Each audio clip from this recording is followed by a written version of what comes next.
मागच्या आठवड्यामध्ये व्याजावरती व्याज आकारता येत नाही या सुप्रीम कोर्टाच्या आदेशाच्या बाबतीतला जो आम्ही व्हिडिओ प्रदर्शित केला, त्या बाबतीत आपल्या सगळ्यांकडनं ईमेलच्या माध्यमातून वेगवेगळे प्रश्न आमच्यापर्यंत पोहोचलेले आहेत. त्यांना आम्ही आमच्याकडनं योग्य अशी उत्तरं देखील पाठवलेली आहेत.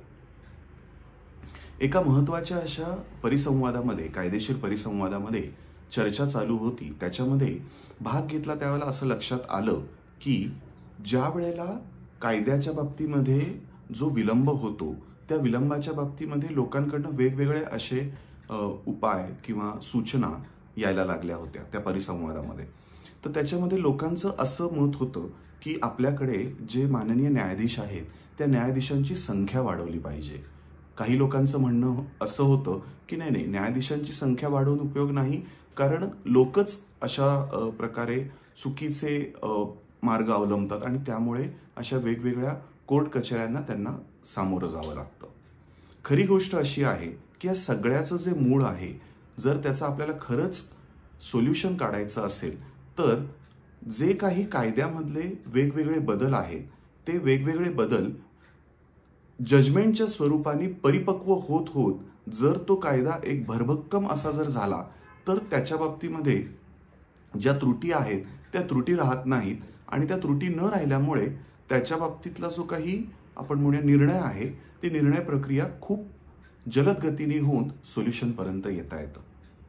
असाच एक महत्त्वाचा माननीय सर्वोच्च न्यायालयाचा निर्णय त्याच्या बाबतीत आजच्या व्हिडिओमध्ये आपण चर्चा करणार आहोत. तर हा व्हिडिओ तुम्ही शेवटपर्यंत नक्कीच पहा. नमस्कार, ॲडव्होकेट आनंद या तुमच्या यूट्यूब चॅनलवर तुमच्या सगळ्यांचं पुन्हा एकदा स्वागत. जर तुम्ही ॲडव्होकेट आनंद या चॅनलला आत्तापर्यंत सबस्क्राईब केलेलं नसेल तर सबस्क्राईब नक्की करा, म्हणजे तुम्हाला कोणत्या स्वरूपाचे व्हिडिओज आवडतात, तुम्हाला कोणते कायदेशीर विषय त्याच्या बाबतीत अजून ऐकायला आवडेल, या बाबतीत आमच्याकडे सविस्तर असा तपशील उपलब्ध होतो. तर चला वळूयात आजच्या आपल्या व्हिडिओकडे. श्री सुजी चिटफंड अशा स्वरूपाचा एक चिटफंड तमिळनाडूमध्ये होता.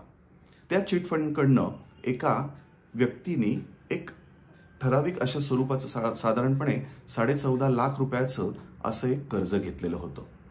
हे जे कर्ज त्या व्यक्तीने घेतलेलं होतं ते कर्ज त्यानं फेडण्याच्या बदल्यामध्ये त्यानं त्या चिटफंडाला एक चेक, ज्याला आपण धनादेश म्हणतो, असा धनादेश लिहून दिलेला होता. हा जो त्याने धनादेश लिहून दिलेला होता तो धनादेश त्याने लिहून दिला आणि धनादेश लिहून दिल्यानंतर ताबडतोब त्याने त्याचं जे अकाउंट होतं ते अकाउंटच बंद करून टाकलं. ते अकाउंट बंद केल्यानंतर ज्या वेळेला तो कोर्टामध्ये जे समोरचा चिटफंड आहे तो चिटफंड गेला, त्यावेळेला त्या दोघांमध्ये 138 ह्या कलमाखाली या बाबतीमध्ये कारवाई झाली. याच्यामध्ये काय होतं की ज्या वेळेला एखाद्या व्यक्तीने त्याचा जो दिलेला धनादेश असतो तो धनादेश जर का समोरच्या व्यक्तीने बँकेकडे सादर केला आणि तो वटला नाही तर त्याच्या बदल्यात जी काही फौजदारी प्रक्रिया होते त्याला 138ची प्रक्रिया असं स्वरूपाने म्हटलं जातं. म्हणजे ज्याला आपण म्हणतो की धनादेश वटला नाही किंवा बोलीभाषेमध्ये चेक बाउन्सिंगची प्रक्रिया करण्यात आली. आता या चेक बाउन्सिंगच्या प्रक्रियेमध्ये ज्या वेळेला वेगवेगळ्या पद्धतीचे डिफेन्सेस घेतले जातात, त्या डिफेन्सेसमध्ये सगळ्यात महत्त्वाचा डिफेन्स असतो की हा चेक मी लिहिलाच नाही. दुसरा महत्त्वाचा भाग की हा चेक मी जो दिलेला होता तो एका सिक्युरिटी पोटी दिलेला होता. आणि तिसरा महत्त्वाचा जो सगळ्यात महत्त्वाचा जो डिफेन्स घेतला जातो, त्या चेकमध्ये जो काही हिशेब करण्यात आलेला होता तो हिशेब हा मला मान्य नाही. त्याच्यामध्ये असते मुद्दल आणि त्याच्यामध्ये असतो इंटरेस्ट. तर जर का एखाद्या व्यक्तीच्या विरोधात त्याने दिलेला धनादेश वटलेला नाही अशा स्वरूपाची कारवाई चालू असेल तर सर्वसाधारणपणे ती व्यक्ती जो कुठला डिफेन्स घेते त्याच्यामध्ये असं असतं की साहेब मी या व्यक्तीला एवढं पैसेच देणं लागत नव्हतो, कारण त्याच्यामध्ये त्याने जो काही इंटरेस्ट रेट कॅल्क्युलेट केलेला आहे दर हा मला मान्य नाही. या कारणास्तव कित्येक वर्ष ही जी काही प्रकरणं असतात ही प्रकरणं प्रलंबित राहतात. आता ही जेव्हा प्रकरणं प्रलंबित राहतात त्याच्यामध्ये अर्थातच की जो काही सामनेवाला असतो तो त्या पक्षकाराचं उलट तपास घेतो. पक्षकाराचा उलट तपास घेताना त्यामध्ये तो सांगत असतो की नाही, मी ही रक्कम मान्यच करत नाही, कारण जो काही व्याजदर आमच्या दोघांमध्ये ठरलेला होता तो हा व्याजदर नव्हता, त्यामुळे तो जी रक्कम माझ्याकडनं मागत आहे ही रक्कमच चुकीची आहे. ह्याच्या बाबतीत वेगवेगळ्या कोर्टांची वेगवेगळी विचारमंथनं झाली, पण सर्वोच्च न्यायालयाने या बाबतीत परवाच्या या निर्णयामध्ये शिक्कामोर्तब केलं. हा निर्णय काय होता हे नीट समजून घेऊया. या व्यक्तीचं असं म्हणणं होतं की मी या चिट फंडाकडनं 14.5 लाख रुपयाचं कर्ज घेतलेलं आहे, परंतु मी त्यांना जो चेक दिलेला आहे त्याच्यामध्ये जी काही रक्कम लिहिलेली आहे त्याच्यामध्ये 1.5% असं इतका इंटरेस्ट रेट त्यांनी आकारलेला आहे. पण त्यांनी ज्या वेळेला हा हिशेब केलेला आहे तो हिशोब त्यांनी 3% प्रतिमाह या अनुषंगाने मला हा हिशेब मागितलेला आहे. त्यामुळे मला जे काही व्याजाचा दर आहे तो मला अमान्य आहे, म्हणून मी या चिट फंडाला पैसे देणंच लागत नाही. ज्या वेळेला खालच्या दोनही कोर्टांमध्ये या बाबतीत सुनावणी झाली त्यामध्ये असं लक्षात आलं की हो, व्याजाचा जो दर आहे तो जर चुकीचा असेल तर त्या माणसाने जी काही द्यायची रक्कम आहे ती रक्कम ही परिपूर्ण आहे किंवा जी काही पेएबल रक्कम आहे ही आपल्याला पूर्णपणाने हिशोब करून मांडता येणार नाही. म्हणजे त्याने जी काही द्यायची फिक्स केलेली रक्कम आहे ही चुकीची रक्कम आहे आणि त्याच्या अनुषंगाने या माणसाला त्यांनी निर्दोष म्हणून सोडून दिलं. हे प्रकरण आलं हायकोर्टामध्ये आणि हायकोर्टाकडून आलं ते माननीय सर्वोच्च न्यायालयाकडे. त्याच्यामध्ये न्यायमूर्ती अमानुल्ला यांनी त्यांचं मत नोंदवताना जे महाराष्ट्रातलं खूप महत्त्वाचं असं जजमेंट आपण दशरथ सिंग रूपसिंग राठोडचं म्हणतो त्याचा देखील याच्यामध्ये उल्लेख केलेला आहे. एकदा का चेक दिला त्या चेकवरती त्या माणसाने केलेली सही आणि लिहिलेली रक्कम जर मान्य केली तर ती जी काही कृती आहे, ती जी काही घटना आहे ती कलम 138 ह्याच्या कार्यक्षेत्रामध्ये ही येते. आणि त्यावेळेला जो चेक लिहिणारा व्यक्ती आहे, जो देणारा व्यक्ती आहे, तो त्याच्या बाबतीत की मी हा चेक देणंच लागत नव्हतो किंवा ही रक्कमच चुकीची आहे, यांनी जे काही हिशेब केलेला आहे त्या हिशेबामध्ये त्यांनी काहीतरी चुकीचा हिशेब मांडलेला आहे किंवा इंटरेस्ट रेटचा जो काही दर आहे तो अत्यंत एक्झॉर्बिटंट किंवा मोठ्या प्रमाणामध्ये माझ्याकडनं मागणी केलेली आहे, अशा स्वरूपाचे जे काही डिफेन्सेस असतात किंवा जे काही बचाव असतात हे बचाव त्याला घेता येत नाहीत, असं अधोरेखित ह्या प्रकरणामध्ये माननीय सर्वोच्च न्यायालयानं केलेलं आहे. या माणसाच्या बाबतीमध्ये असं घडलेलं होतं की यानं हा चेक दिल्यानंतर ताबडतोब त्याचं अकाउंट देखील बंद केलं.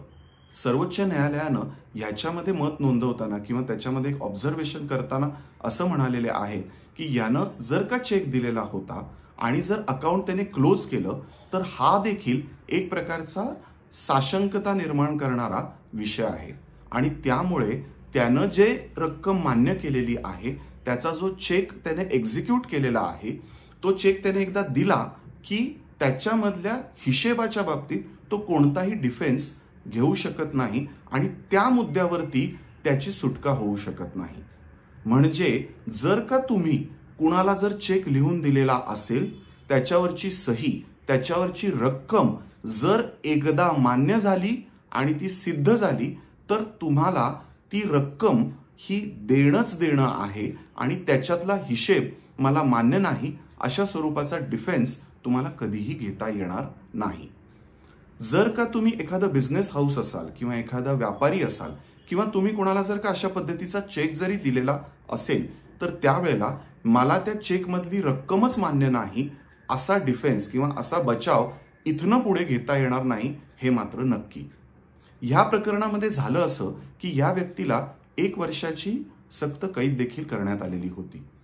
माननीय सर्वोच्च न्यायालयानं तुलनात्मक विचार करून आणि सगळ्या बाबींचा विचार करता त्यांनी असंच त्याच्यामध्ये मत नोंदवलं की या व्यक्तीने हे जे काही 14.5 लाख रुपये देणं होतं त्याच्या बाबतीत त्या अनुषंगाने जी काही इंटरेस्टची रक्कम आहे ती 3% प्रतिमाह या अनुषंगाने 28.5 लाख रुपये ही देण्याचं कबूल त्या चेकनुसार केलेलं आहे आणि त्यामुळे त्यानं जी दिलेली रक्कम आहे ही त्याला आता नाकारता येणार नाही. पण त्याला त्याचं वय बघता, त्याचं जे 86 वर्ष वय होतं जोपर्यंत हा खटला माननीय सर्वोच्च न्यायालयामध्ये फायनल हिअरिंगला आला त्या व्यक्तीचं वय 86 वर्ष हे लक्षात घेता माननीय सर्वोच्च न्यायालयानं त्याची जी काही कैद जी होती ती वेव ऑफ केली, म्हणजे ती माफ केली. परंतु त्यानं जे द्यायची रक्कम आहे ही रक्कम 8 महिन्यामध्ये मात्र अदा करावी, 8 महिन्यामध्ये द्यावी, या बाबतीत मात्र शिक्कामोर्तब केलं. तर इथून पुढे जर का कोणीही तुमच्यापैकी चेक दिलेला असेल किंवा तुम्हाला जर चेक मिळालेला असेल तर त्या रकमेच्या बाबतीमध्ये कोणताही डिफेन्स इथनं पुढे उपलब्ध असणार नाही, हे खरं. आपण जर बघितलं तर न्यायाचे वेगवेगळे आयाम असतात आणि जर तर्कशुद्ध पद्धतीने आपण याच्या बाबतीत विचार केला तर जो कायदा आहे तो अशा स्वरूपाच्या जजमेंट्समुळे, अशा स्वरूपाच्या निवाड्यांमुळे हा परिपक्व होत असतो. आणि तो जसा जसा परिपक्व होतो तसा तसा या बाबतीतल्या ज्या काही कोर्ट कचेऱ्या किंवा केसेस आहेत ते येण्याचं प्रमाण हे कमी होतं. आणि जो सुरुवातीला आपण विषय म्हणालो की हे कायद्याच्या बाबतीत काय नेमकं बदल करायला हवा, तर कायदा हा परिपक्व व्हायला हवा, कायदा हा तर्कशुद्ध बुद्धीने त्या बाबतीत एका लॉजिकल एंडपर्यंत किंवा तार्किक अंतापर्यंत जर पोहोचत असेल तर त्याच्या बाबतीत असे वेगवेगळे पैलू काढण्याचं जे काही प्रमाण आहे ते आपोआपच कमी होत जातं. आणि त्यावरती जर का माननीय सर्वोच्च न्यायालयानं जर का शिक्कामोर्तब केलं तर मग काय विचारायला सोय नाही. कारण मग त्या बाबतीत कुठलंही चुकीचं असं पाऊल कोणत्याही पक्षकाराकडनं ॲज अ डिफेन्स म्हणून किंवा ॲज अ ॲक्शन म्हणून घेतलं जाऊ शकत नाही. जर तुम्हाला हा आजचा व्हिडिओ आवडला असेल तर या व्हिडिओला लाईक नक्की करा आणि ॲडव्होकेट आनंद या चॅनलला जर तुम्ही आत्तापर्यंत सबस्क्राईब केलेलं नसेल तर सबस्क्राईब नक्की करा.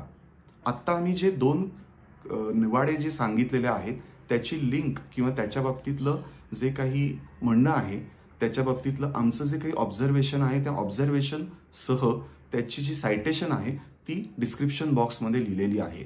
तुम्हाला जर हा व्हिडिओ आवडत असेल, हे जर विषय आवडत असतील तर त्याच्या बाबतीत तुम्ही आम्हाला लेखी कळवू शकता. भेटूयात पुढच्या आठवड्यात अशाच एका नवीन व्हिडिओसह. तोपर्यंत आमच्या सगळ्यांकडनं नमस्कार.